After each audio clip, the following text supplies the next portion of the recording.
Hi, I wanted to talk about the final project for the lab. And so the final project is to design your own sensor system. So it needs to have an actuator, a sensor input. So some sensor input, easy to see. So it can be what you had last time for 1220, the final project. And then your circuit that processes the signal, you'll need to build the circuit. So you're going to need to have that sensor input, the main circuitry, and output. It's not, well, anyway, the output is going to be your actuator. And so this will be a light, a buzzer, LED display, a numeric data display.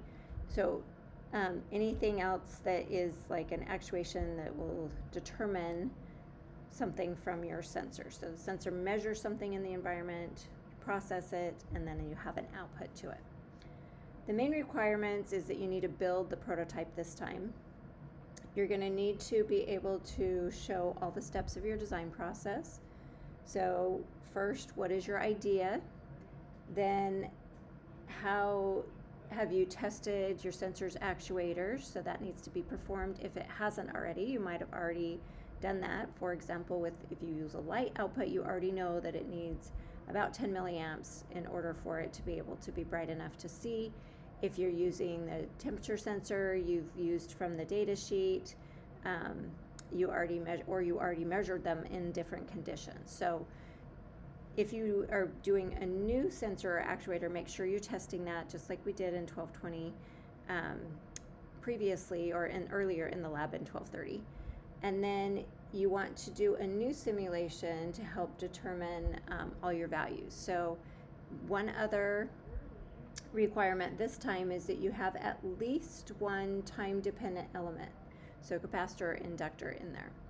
So you have to have at least one input, at least one actuator output, and at least one time-dependent element in there.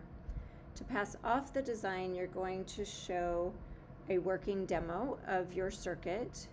You're going to need to show your simulation and explain your design process. So for example, if in the simulation you need to explain why you modeled something, if it's just a resistor, why you modeled it as a resistor, based on what you had measured, or if you're modeling it some other way, you need to explain why you've chosen what you've done to model it in the simulation. You need to also explain how the capacitor and inductor are working. So if it is something such as if you're going to use it in the 555 timer, this time you need to be able to explain how did you find the RTH for that capacitor.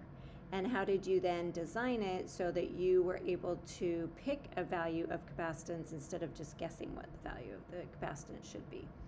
And so you'll need to show that design process for that. And then you will need to troubleshoot your design. So something will be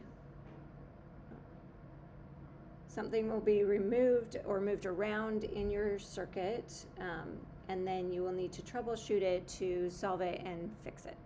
And so those are going to be the requirements of the final project.